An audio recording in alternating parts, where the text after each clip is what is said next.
Assalamualaikum warahmatullahi wabarakatuh. Halo semuanya, bertemu lagi dengan saya Sri Agustina Barupadang dari semester 7 pagi, Fakultas Ilmu Pendidikan, jurusan PGSD di Universitas Sari Mutiara, Indonesia, Medan. Baik, kali ini saya akan membuat video tentang pembelajaran matematika pada materi bilangan desimal dan bilangan berpangkat di SD. Jangan lupa ditonton ya, semoga bermanfaat. Terima kasih. Definisi bilangan desimal. Bilangan desimal dapat diartikan sebagai suatu sistem bilangan dengan basis 10. Dalam pembelajaran matematika, selain sebagai bilangan dengan basis 10, bilangan desimal dapat didefinisikan sebagai suatu bilangan persepuluhan, perseratusan, perseribuan, dan pecahan desimal. Pecahan desimal merupakan suatu pecahan dengan penyebut 10 atau persepuluhan, 100 atau perseratusan, 1000 atau perseribuan, dan selanjutnya. Beberapa contoh bilangan pecahan desimal yaitu 0,1 sama dengan 0 per 10, 0,01 sama dengan 0 per 100, 31 per 100 sama dengan 0,31, 127 per 1000 sama dengan 0,127. Definisi bilangan berpangkat. Bilangan berpangkat merupakan perkalian berulang suatu bilangan, di mana bilangan dapat berpangkat bulat positif, 0 maupun bulat negatif. Secara sederhana penulisan bilangan jenis ini adalah sebagai berikut. A pangkat 2 sama dengan A kali A, A pangkat 3 sama dengan A kali A kali A. Mengubah pecahan desimal menjadi bentuk persen. Bagaimana caranya? Kita simak ya. Karena persen artinya per 100, maka pecahan desimal diubah menjadi pecahan biasa terlebih dahulu dengan berpenyebut 100. Oke, beri ulang sekali lagi. Karena persen itu artinya per 100, maka pecahan desimalnya akan diubah menjadi pecahan biasa yang memiliki penyebut 100. Kita langsung saja. Nah, sebelumnya perlu kalian ingat kembali. Yang pertama, kalau di belakang koma itu hanya ada satu angka, berarti itu artinya per 10. Jika yang di belakang koma itu ada 2 angka, berarti itu adalah per 100. Dan jika di belakang koma itu ada 3 angka, berarti itu tandanya per 1000. Nah, sekarang kita langsung menuju contoh ya. Perintah soalnya, ubahlah pecahan desimal di bawah ini menjadi persen. Nah, soalnya adalah 0,2. 0,2 ini kita diminta untuk menjadikan persen. Berarti tadi langkah pertama adalah kita menjadikan desimal menjadi pecahan biasa yang memiliki penyebut 100. Tapi kita ingat lagi, kalau di belakang koma itu satu angka, berarti artinya, nah ini kan koma. Nah di belakang koma ini satu angka, berarti artinya itu per 10. Dan ini 2-nya ditulis saja di sini. 2. Loh, kok tidak langsung jadi 100? Berarti kalau belum menjadi per 100, kita harus menjadikannya per 100. Bagaimana caranya? Ini harus menjadi per 100 ya. 10 kalikan berapa? Hasilnya 100. Kira-kira berapa? 10 kali berapa hasilnya 100? 10, berarti ini kalikan 10. 10 kali 10 kan 100. Nah, kalau yang bawah kalikan 10, berarti yang atas juga dikalikan 10. 2 kali 10, 20. Nah, ini sudah menjadi per 100. Masih ingatkah kalau persen itu artinya per 100? Berarti kalau sudah per 100 seperti ini, berarti ininya sudah tidak perlu ditulis lagi. Berarti tinggal ditulis 20 dan digantikan dengan simbol persen. Kita masuk contoh yang kedua. 0,15. Nah, kita lihat dulu desimalnya. Ini koma dan di belakang koma ada berapa angka? Ada 2. Kalau ada 2, tadi artinya adalah per 100. Nah, tinggal ini angka di sini ditulis ini 15. Nah, kalau sudah per 100 seperti ini berarti ininya dihapus, kemudian digantikan dengan simbol persen dan ini ditulis di sini 15. Kita masuk ke contoh ketiga. Lihat lagi di belakang koma ada berapa angka? Ada 1, 2, 3. Berarti kalau di belakang koma itu 3 angka, maka penyebutnya adalah 1000. Nah, angka ini tinggal kita tulis lagi di sini 315. Tapi bagaimana kalau tadi persen itu kan diubah ke per 100? Tapi kenapa ini per 1000? Nah, per 1000 ini kita harus mengubahnya menjadi per 100. Oke, kalau 1000 ini agar menjadi 100, nolnya harus hilang berapa? Hilang 1. Kalau 0 di sini hilang 1, maka yang atas ini kemudian kita tulis di depan, karena hilang 1 berarti di depan angka terakhir kita berikan koma 1. Jadinya kalau ini kan sudah per 100, berarti ini 100-nya udah nggak usah ditulis, terus tinggal ditulis 31,5 dan per ini diganti dengan tanda persen. Ada juga cara lain seperti ini, 0,315 itu kan berarti tadi per 1000. Kita tulis sama dulu. Nah, agar menjadi 100, 1000 ini dibagi berapa? Agar menjadi 100 dibagi dengan 10. Berarti ini dibagi 10. Kalau bawah dibagi 10 berarti sini juga dibagi 10. 1000 dibagi 10 adalah 100. Kalau 315 dibagi 10, kita pakai porok HP di sini. 315 dibagi 10. 3 dibagi 10 bisa nggak? Nggak bisa. Berarti kita ajak belakangnya. 31 dibagi 10 dapat 3. 3 kali 10 30. 1 dikurangi 0, 1. 3 dikurang 3, 0. Habis ya. Tidak usah ditulis angkanya. Kemudian 1 dibagi 10 bisa nggak? Kalau tidak bisa, maka kita turunkan yang 5. 15 dibagi 10 dapat 1. 1 kali 10, 10. Kemudian 5 kurangi 0, 5. 1 kurang 1, 0. Tidak usah ditulis ya. Masih sisa 5. 5 ini dibagi 10 bisa nggak? Nggak bisa. Kalau tidak bisa, kalau di sini diberi 0, di sini diberi koma. 50 dibagi 10 dapat 5. 5 kali 10, 50. 50 kurangi 50, 0. Nah, sudah 0 ya.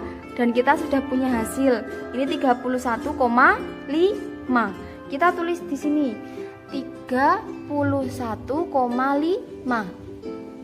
Nah, ini dan ini sama kan? Cuma kalau tadi ini caranya cuma kalau di sini nolnya dikurang 1, berarti di sini diberi koma 1. Itu artinya dibagi. Artinya dibagi seperti ini ya. Berarti kalau sudah per 100, ini 100-nya kita coret aja diganti dengan tanda persen. Berarti 31,5. Ini adalah 3 contoh. Semoga dengan contoh ini kalian lebih paham.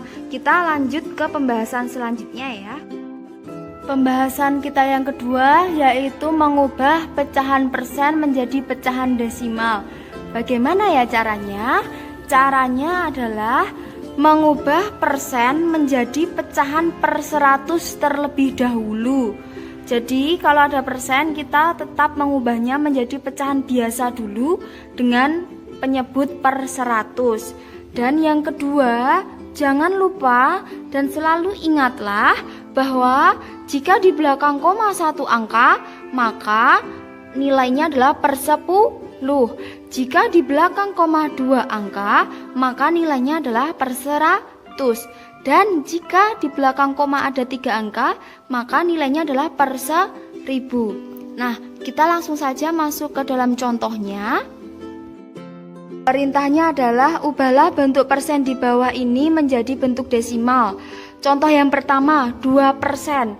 Ingat ya, kalau persen itu artinya per 100. Tadi cara pertama kita adalah menjadikan bentuk persen menjadi pecahan biasa yang memiliki penyebut 100.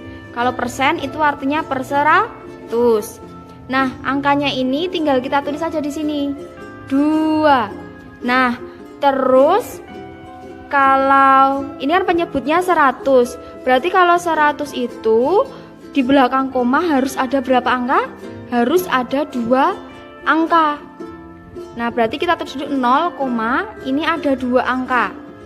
Nah, tapi angka di sini cuma 1. Apakah di sini ditulis 2? Nah, terus angka di sini mana? Masih ingatkah kalau 2 harus dijadikan menjadi 2 angka? 2 harus dijadikan menjadi 2 angka, itu bukan berarti 20. Karena 20 artinya bukan 2. Ingatkah kalau nomor absen 4 itu ditulis biasanya 04. Nah, kalau 40 itu artinya bukan 4.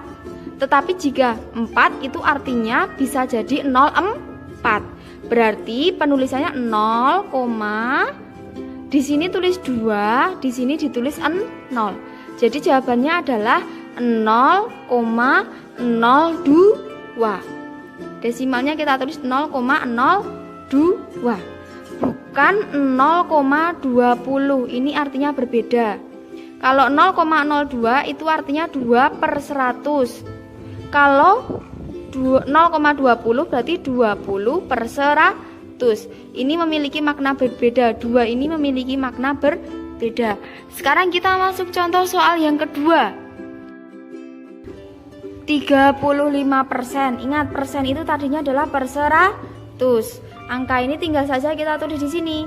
35. Enak banget kalau begini. Kalau per 100 itu berarti ada 2, di belakang koma ada 2 angka. Kita tulis 0, nah kita berikan garis seperti ini. Harus ada 2 angka. Lihat di pembilang, sudah 2 angka belum? Sudah, berarti tinggal kita tulis 35. Jadi jawabannya adalah 35%. Jika dijadikan bentuk desimal, jawabannya adalah 0,35. Nah, itu adalah contoh-contoh dari pelajaran kita dalam mengubah pecahan desimal menjadi persen dan juga sebaliknya. Setelah kalian melihat video pembelajaran kali ini, tugasnya adalah mengerjakan soal di buku matematika halaman 47 nomor 5 dan 6 ya. Selamat dan semangat belajar. Terima akhiri. Wassalamualaikum warahmatullahi wabarakatuh. Bilangan berpangkat. Seperti biasanya kita menulis perkalian tuh bisa tanda silang atau bisa juga dengan titik. Kalau pembagian itu tanda per atau bisa juga tanda titik 2 ya, yang sejajar. Oke, untuk contohnya 2 kali 3 itu bisa juga ditulis 2.3. 2/3 bagi, bisa juga 2.23 ya. Tanda titik 2 tadi bagi ya. Oke, untuk perkalian bilangan berpangkat A pangkat N dikali A pangkat M itu basisnya sama, berarti pangkatnya dijumlah. A pangkat M tambah N. Kalau dia dibagi, maka dengan basis yang sama pangkatnya dikurang. A pangkat N dibagi A pangkat N, A pangkat N kurang N. Nah, kalau dia berpangkat lagi, maka kalikan pangkatnya. A pangkat N berpangkat M, maka kalikan N kali M. Nah, kalau basisnya beda dengan masing-masing berpangkat, A pangkat N kali B pangkat M, maka kalikan pangkatnya. A-nya N kali P, B-nya berpangkat M kali P. Ya, kalikan pangkatnya ya.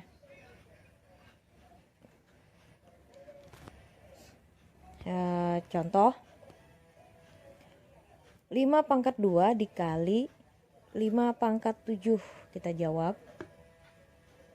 Karena bilangan basisnya atau bilangan pokoknya sama, berarti langsung aja pangkatnya kita jumlah 2 tambah 7. 5 pangkat 2 tambah 7. 2 tambah 7 adalah 9. 5 pangkat 9. Yang kedua, 5 pangkat 7 dibagi 5 pangkat 3. Jadi basisnya sama, 5, 7 kurang 3 karena bagi. Jadi tanda kurang tadi ya. 7 kurang 3, 4. 5 pangkat 4. Yang ketiga, basisnya berpangkat lagi. Jadi 5 berpangkat 3 kali 7 seperti rumus yang keempat tadi ya. 5 N pangkat M berarti 5 berpangkat 3 kali 7. 3 kali 7 adalah 21. 5 pangkat 21. Yang keempat, 2 pangkat 3 berpangkat lagi 7. Berarti 2 berpangkat 3 kali 7, 21. Yang kelima, 2 berpangkat 3 dikali 3 pangkat 4 dikali 6 ya. Jadi 2, 3, 4 kali 6. Jadi ada 2 tadi. 3 kali 6 adalah 18 titik 3. 4 kali 6 24. Nah, ada lagi tambahan 1, yaitu dia pangkatnya berbagi. A pangkat M dibagi B pangkat M berpangkat P. Maka A pangkat N kali P per B pangkat M kali P. Ya. Contoh. Misal 2 berpangkat 3 per 3 berpangkat 4 berpangkat lagi 5. Maka 2, 3 kali 5 15 per 3 4 kali 5 20 ya. Jadi 3 kali 5 15, 4 kali 5 20. Jadi rumusnya tadi ada kalau basis sama dikali dia berjumlah. Kalau dibagi dia kurang. Kalau berpangkat pangkatnya dikalikan. Kalau dia kali pangkatnya dikalikan, tetap tandanya kali ya basisnya. Kalau dia bagi tetap tanda bagi tapi pangkatnya dikalikan. Pangkat B pangkat M.